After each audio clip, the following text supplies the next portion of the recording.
രക്ഷിക്ക്. ഇതാണ് എന്റെ കുടുംബം, എന്റെ സന്തോഷം. ചട്ടമ്പി പാറു ഇന്നു മുതൽ എല്ലാ ദിവസവും രാത്രി 7:30 നമ്മുടെ സ്വന്തം സൂര്യ ടിവിയിൽ.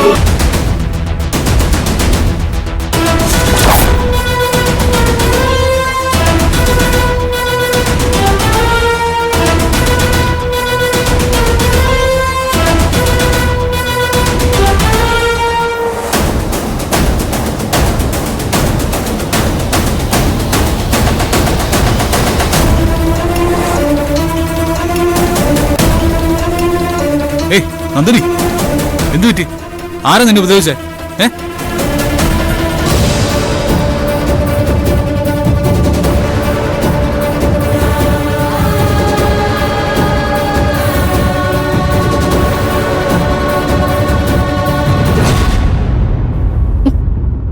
സാർ, ഞാൻ പോയിക്കോളാം. എവിടേക്ക്? ഞാൻ നിന്റെ ഭർത്താവാ. ഇത് നിന്റെ ഭർത്താവിന്റെ വീടാ. ഇവിടുന്ന് നിന്നെ പറഞ്ഞയക്കാൻ ഒരാൾക്കും അധികാരമില്ല.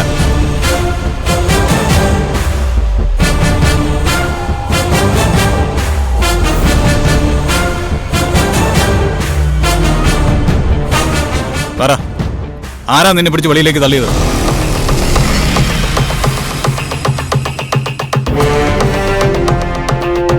പറ.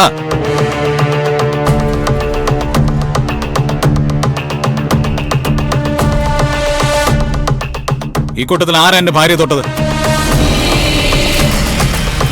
നിങ്ങളിൽ ആരാ അവളെ പുറത്തേക്ക് തള്ളിയെന്ന് പറ.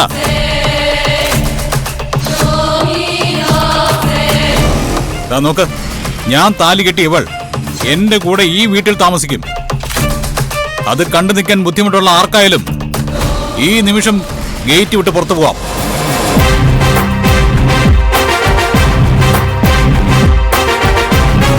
ഇനി ആരെങ്കിലും ഒരാൾ വാക്കുകൊണ്ടോ നോക്കുകൊണ്ടോ ഇയാളെ വേദനിപ്പിച്ചാൽ എന്റെ പ്രതികരണം രൂക്ഷമായിരിക്കും. ഒരു ബന്ധവും ഞാൻ നോക്കില്ല.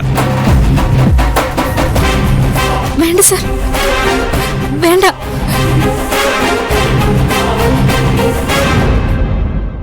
I am your husband. തന്നെ താലി കിട്ടിയ ഭർത്താവ്. തന്നെ സംരക്ഷിക്കാൻ തീരുമാനിച്ചിരിക്കുന്നത് ഞാനാ.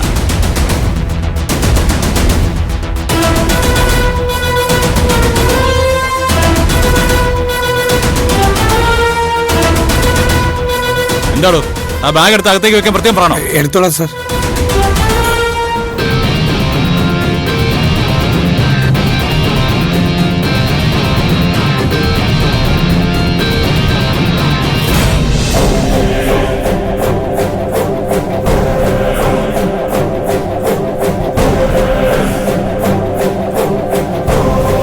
നിക്ക്. ഇന്നലെ രാത്രി അവളും അവളുടെ അച്ഛനും ഈ വീട് വിട്ടു പോകാൻ തീരുമാനിച്ചത് ഞാൻ നേരിട്ട് കേട്ടതാ. അവൾ ഇറങ്ങാൻ തുടങ്ങിയതും ഞാൻ കണ്ടതാ. ആ ഒരു ഒറ്റ കാരണം കൊണ്ടാ ഇന്നലെ ഇവിടെ വേറെ ഒരു പ്രശ്നവും സംഭവിക്കാത്തത്. ഇന്നലെ ആ തീരുമാനം എങ്ങനെയാ മാറിയത്? ഇവിടെ നിൽക്കാൻ ആരാ അവൾക്ക് ധൈര്യം കൊടുത്തത്? നിങ്ങളാ? നന്ദിനിക്ക് ധൈര്യം കൊടുത്തത് ആരാണെന്ന് താനിപ്പോ കൺമുമ്പിൽ കണ്ടതല്ലേ? ഇന്നലെ രാത്രി കുടിച്ച് ബോധം കെട്ട് ഉറങ്ങിയവൻ അവൾക്ക് ധൈര്യം കൊടുക്കാൻ വേണ്ടി മാത്രം എഴുന്നേറ്റു. ആ കള്ളക്കഥ ഞാൻ വിശ്വസിക്കണം അല്ലേ? എനിക്കറിയാം എന്താ സംഭവിച്ചെന്ന്. പോകാൻ ഒരുങ്ങിയ അച്ഛനെയും മകളെയും നിങ്ങൾ തടഞ്ഞു. എന്നിട്ട് ഇവിടെ നിൽക്കാൻ വേണ്ടിയിട്ടുള്ള തന്ത്രങ്ങൾ മുഴുവനും പറഞ്ഞു കൊടുത്തു. ഇങ്ങനെയൊക്കെ ആർക്കാ പറയാൻ പറ്റാത്തത്? നിങ്ങളൊരു കുറുക്കനാണ്. അവളെ കണ്ടപ്പോ അവളുടെ സ്വഭാവം മനസ്സിന് ഇഷ്ടപ്പെട്ടു എന്ന് നിങ്ങൾ പറഞ്ഞ നിമിഷം മുതൽ അവന്റെ ജീവിതത്തിലേക്ക് അവളെ വലിച്ചു കയറ്റാനാണ് നിങ്ങൾ തീരുമാനിച്ചിരുന്നത്. കല്യാണം ക്ഷണിച്ചിട്ട് അവളെ കല്യാണ മണ്ഡപം വരെ കയറ്റി നിർത്തിയത് നിങ്ങൾ തന്നെയാണ്. പക്ഷേ ഞാൻ അവളെ ഇവിടെ വച്ചു പൊറപ്പിക്കില്ല. താൻ വെച്ച് പൊറപ്പിക്കില്ലായിരിക്കും, പക്ഷെ കൂടെ പൊറപ്പിക്കാൻ സൂര്യ തീരുമാനിച്ചിട്ടുണ്ട്. അതിലെനിക്കൊന്നും ചെയ്യാൻ പറ്റില്ല.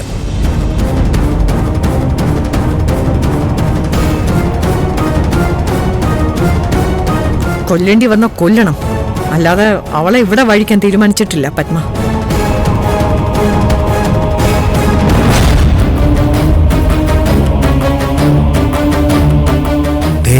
ഒരു കാര്യം ഞാൻ രണ്ടുപേരോടും പറയാം. ഇനി മുതൽ ആന്റി കലക്കി വെക്കുന്ന വെള്ളവും ആന്റി ഉണ്ടാക്കുന്ന ഭക്ഷണവും ഒരാളും എടുത്ത് കഴിച്ചു പോകരുത്. അവളെ കൊല്ലാൻ തീരുമാനിച്ചിട്ട് നമ്മൾ ചാവേണ്ട കാര്യമുണ്ടോ? ഓ, സൂര്യ വന്നതുകൊണ്ട് തൽക്കാലം രക്ഷപ്പെട്ടു. അവൻ അവളെ ഇവിടുന്ന് പറഞ്ഞയക്കില്ല. മമ്മി തോൽക്കേണ്ടി വരും.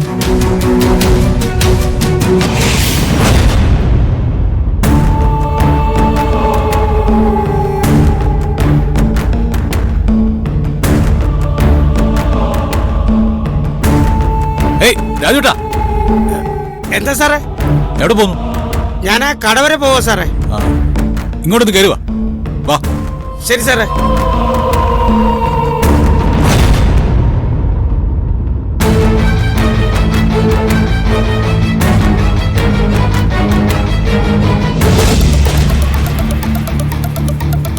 എന്താ സാറേ വിളിച്ചേ? മുറിയിൽ കഴുകാൻ ഡ്രസ്സുണ്ട്, അതൊക്കെ എടുത്തോണ്ട് പോ. അത് പിന്നെ സാറേ ഞാൻ എന്താ? അതല്ല, സാറ് മാത്രമല്ലേ മുമ്പ് മുറിയിലുണ്ടായിരുന്നുള്ളൂ. ഇപ്പോ നന്ദിനി അകത്തുള്ളപ്പോ ചെന്ന് എടുക്കടോ.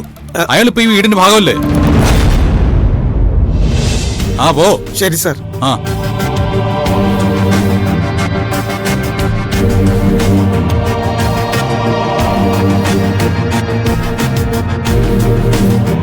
നന്ദിനി, നന്ദിനി. എന്താ രാജേട്ടാ?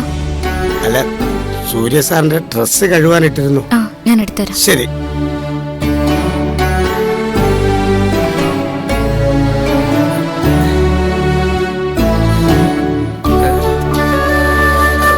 അല്ല, എല്ലാത്തിന്റെയും പോക്കറ്റൊക്കെ നോക്കിയായിരുന്നോ?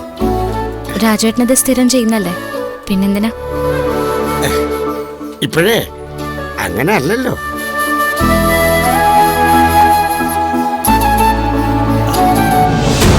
താമസിയാതെ വേലക്കാരുടെ ഡ്രസ്സും നമ്മൾ കഴുകി കൊടുക്കേണ്ടി വരും.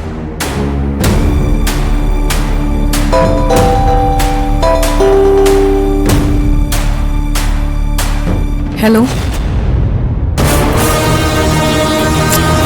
കുറച്ച് ദിവസത്തേക്ക് ഒരു കാര്യത്തിനും എന്നെ വിളിക്കരുതെന്ന് ഞാൻ പറഞ്ഞിരുന്നല്ലേ. ഫാക്ടറിയിലേക്ക് വരാൻ എനിക്ക് പറ്റില്ല. അതെ, ഇനി ഞാൻ അങ്ങോട്ട് വിളിക്കാതെ എന്റെ ഫോണിലേക്ക് വിളിക്കരുത്.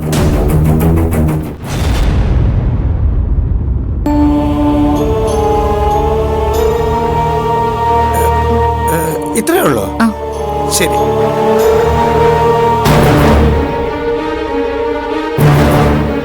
ആനന്ദിനി,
എന്റെ കൺമുമ്പിൽ അവൾ വരാൻ പാടില്ല. പിടിച്ച് മാറ്റി അവൾ എവിടെങ്കിലും. മമ്മിക്ക് ഇഷ്ടമില്ലാത്ത ഒന്നും ഇവിടെ വേണ്ട. എനിക്കറിയാം എന്താ ചെയ്യേണ്ടതെന്ന്.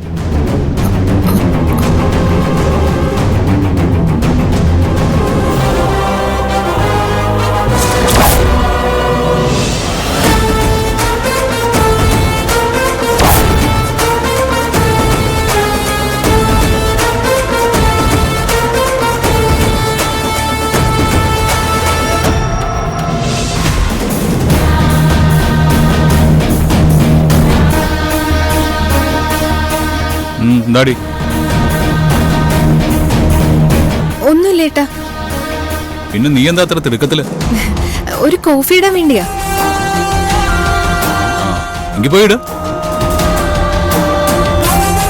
ഞാനിട്ട് തരാം മാഡം. അതെ, അവക്ക് കോഫി വേണമെങ്കിൽ അവൾ ഇട്ടോളൂ. കേട്ടല്ലോ?